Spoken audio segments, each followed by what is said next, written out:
Indore narcotics विभाग की team ने एक तस्कर को पकड़ा है जो फौजी की जगह नशा तस्कर बन गया। आरोपी के पैडलर पहले ही पकड़े जा चुके हैं। वह इंदौर में जॉर्डन ग्रुप के नाम पर नशे की तस्करी करते थे। नारकोटिक्स विभाग के अधिकारी ने बताया कि मुखबिर से मिली सूचना के आधार पर आरोपी मनोज मुवेल को मनावर से गिरफ्तार किया है। मनोज का पूर्व में फौज में सिलेक्शन हो गया था, लेकिन किसी कारणवश जा नहीं पाया। बाद में खेती किसानी करने लगा और नशा उगाने व सप्लाई करने का धंधा शुरू कर दिया। मनोज मुवेल नाम के आरोपी को गिरफ्तार किया है। इसको ग्राम अंजनिया मनावर जिला धार से गिरफ्तार किया है। हमारे यहाँ पे एक जो मामला पंजीबद्ध हुआ था, जिसमें दो आरोपी पकड़ाए थे, लवेश और अजय मंडल करके। उनके पास से 252 ग्राम चरस जब्त की गई थी। उन्होंने इससे लेना बताया था, तो इसकी तलाश थी हमें मनोज मुवेल की, और फिर इसको इसके गांव से गिरफ्तार किया गया।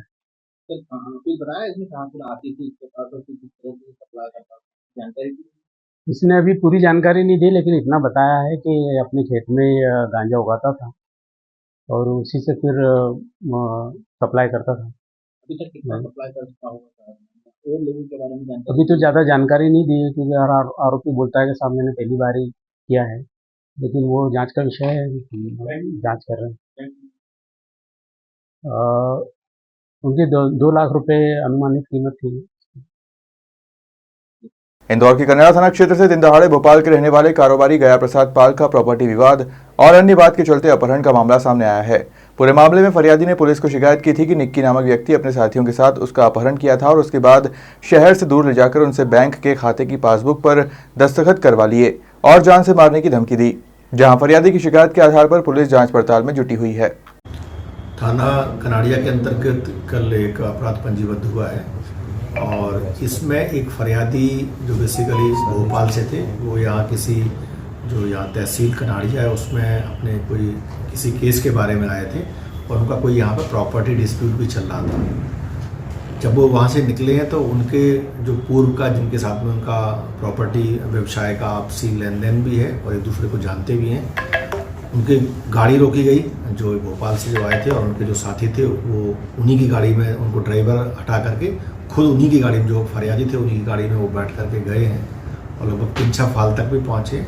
इनकी आपस में बातचीत भी हुई है और इस बीच में इनके जो कुछ चेक वगैरह भी इनसे साइन करा के लिए बाद में जो पीड़ित व्यक्ति थे जिनको ले गए थे उनके द्वारा एक सूचना दी गई थी थाने कनाड़िया पर कि उनको ज़बरदस्ती अपनी गाड़ी, उनकी गाड़ी में वो लोग ले गए हैं और उनके साथ में साइन कराए। इस सूचना के आधार पर पुलिस ने इसमें गंभीरतापूर्वक जो अपहरण की धारा लगाई है, अपहरण, मारपीट और धमकाने की धाराओं में अपराध पंजीबद्ध किया है और इसमें जो लोग थे उनको सबको आइडेंटिफाई किया गया है और गिरफ्तारी के प्रयास किए जा रहे हैं। इंदौर के संभागायुक्त दीपक सिंह और पुलिस महानिरीक्षक अनुराग ने ओंकारेश्वर का भ्रमण किया है और सावन मास में आने वाले श्रद्धालुओं के लिए जुटाई जाने वाली सुविधाएं और अन्य व्यवस्थाओं का निरीक्षण किया। इस दौरान उनके साथ खंडवा कलेक्टर अनूप कुमार सिंह और एसपी मनोज राय भी मौजूद रहे।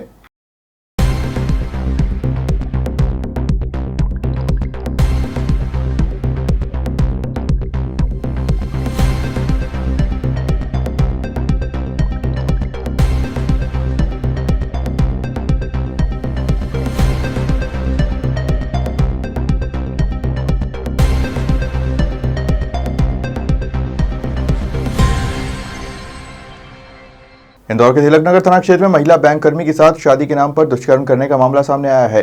युवती ने लिव इन पार्टनर और उसके पिता के खिलाफ रेप और धमकाने का केस दर्ज कराया। युवती ने पुलिस को बताया कि आरोपी युवक ने उसके पिता को रोका और शादी नहीं करने दी। इसके बाद युवक के पिता से बात की तो वह इंदौर में ही हत्या की धमकी देने लगा और कहने लगा कि तुम जैसी चरित्रहीन लड़की को बहू नहीं बनाऊंगा। जिसके बाद आखिर में परेशान होकर युवती ने पुलिस की मदद ली। पुलिस थाना तिलकनगर पर एक पीड़िता के द्वारा एफआईआर दर्ज कराई गई है। उसमें आरोप लगाए कि उसकी एक दोस्त था, जो दोस्त कुछ सॉफ्टवेयर काम करता है और उसके साथ उसकी लंबे समय तक दोस्ती रही, आपस में रिलेशन में भी रही, शादी की बातचीत हुई, लेकिन किसी कारणवश किसी परिवारों में कोई असहमति हुई और शादी से मना होने पर उसने एक अपनी रिपोर्ट दर्ज कराई है। पुलिस ने उसमें जो रेलिवेंट सेक्शन है 376 आईपीसी, जो पुराने समय का घटनाक्रम है, इसलिए इसमें पुरानी जो धारा आईपीसी है वो लगाई गई है और इसमें अपराध पंजीबद्ध करके विवेचना प्रारंभ हो गई है। ये दोनों एक दूसरे को काफी लंबे समय तक जानते थे और उसके बाद इनमें आपस में सहमति हुई थी कि वो आपस में शादी करेंगे, क्योंकि उसमें कोई पारिवारिक रूप से कोई बात उसमें असहमति हुई है और उसके बाद में ये एफआईआर के रूप में इसमें कायम की गई है। इंदौर जिला न्यायालय ने 10 महीने पुराने दुष्कर्म के मामले में दोनों आरोपी व्यापारियों को दोषमुक्त कर उन्हें बरी किया है। दरअसल जांच के दौरान सामने आया है कि मामले में पीड़िता, उसकी मां और 2 पुलिसकर्मियों ने मिलीभगत करते हुए षड्यंत्र पूर्वक इन व्यापारियों को झूठे प्रकरण में फंसाया था, जिसके बाद न्यायालय ने अपनी शक्तियों का इस्तेमाल करते हुए धारा 232 के तहत दोनों ही आरोपियों को दोषमुक्त कर दिया है। उधर दोषमुक्त हुए व्यापारियों ने षड्यंत्रकारियों पर 1 करोड़ के मानहानि का नोटिस देने की तैयारी कर ली है। ये जेल इंदौर का है, कालानगर एरोड्रम का थाने का मामला है। कालानगर एरोड्रम थाना एरोड्रम की पुलिस ने एक एफआईआर दर्ज करी थी बलात्कार, जान से मारने के अपहरण की धारा में। और उस एफआईआर के अंदर पुलिस ने ये बताया था कि 5 सितंबर 2023 को एक युवती उसकी मां के साथ में मौसा जलेबी के पास से गुजर रही थी। वहां पर एक ऑटो चालक से उसने लिफ्ट मांगी, उसने लिफ्ट देने से मना कर दिया तो एक एक्टिवा सवार आया और चाकू खोल के चाकू के नोक पे उस लड़की को अपहरण कर उसको ले गया उमरिया के रेलवे फाटक मऊ में, और वहां जाके उसके साथ बलात्कार करा। जहां पर उक्त युवती ने बलात्कार होने के बाद में उक्त युवती ने चाय पीने की इच्छा जाहिर करी उस युवक आरोपी से, बोले मुझे चाय पीने की इच्छा हो रही है। तो जब युवक आरोपी उसको राजपूत ढाबे पे ले गया तो युवती ने आसपास के लोगों की मदद से उस युवक को पकड़वाया और थाना किशनगंज के अंदर जीरो में कायमी करवाते हुए बलात्कार, जान से मारना और अपहरण की धारा में कायमी करवाते हुए युवक को से पकड़वा दिया। जिसके बाद वो मामला असल कायमी के लिए थाना एरोड्रम आया। थाना एरोड्रम ने उसके अंदर जो असल कायमी करी, लेकिन उसको वहां पे पकड़ते हुए आरोपी को वहां पकड़ते हुए न दिखाकर पुलिस ने उसको 5 तारीख की रिपोर्ट के बाद में 2 दिन बाद 7 सितंबर को पकड़ना दिखाया, जिसके बाद पुलिस ने चालान पेश करा कोर्ट में, आरोपी को जेल भेज दिया। पूरा संपूर्ण प्रकरण 10 माह का तक चला, जिसमें कोर्ट में प्रथम बार जब युवती आई तो युवती आने के बाद में युवती ने कोर्ट में ये आश्चर्यचकित करने वाले बयान दिए कि साहब मेरे पिताजी और माताजी का एक ऑटो रिक्शा वाले से झगड़ा हुआ था और ऑटो रिक्शा वाले से झगड़ा होकर कहा सुनी हुई, जिसपे पुलिस वाले उसको एरोड्रम थाने पकड़ के लाए थे। इस व्यक्ति को ना मैं जानती हूँ ना पहचानती हूँ, उसको आरोपी कैसे बना दिया मुझे नहीं पता। ये बात जब कोर्ट के सामने आई तो हमने कोर्ट को ये बताया फिर उस युवती के बयान के बाद में, साहब इसमें चूंकि जिस घटना स्थल को पुलिस बता रही है उमरिया को, वहां पर ना ही मौका नक्शा बनाया और ना ही आरोपी से युवक जिसको हमारे निर्दोष व्यापारी को आरोपी बनाया उसे ना ही वो चाकू जब्त करा, जिससे स्पष्ट है कि कहीं ना कहीं हमारा व्यक्ति जो आरोपी है हनी ट्रैप का शिकार हुआ है, तो इसमें आरोपी को दोषमुक्त किया जाए। कोर्ट ने संपूर्ण चीजें देखते हुए कोर्ट ने यह अभिमत दिया कि किसी भी पुलिस में दिए गए बयान के आधार पर किसी व्यक्ति को सजा नहीं दी सकती और ऐसा करते हुए आरोपी को बरी करा। ये पूरा अपने आप में एक ऐसा मामला है जो कि कहीं ना कहीं हनी ट्रैप को दिखाता है, या जो राहगीर लोग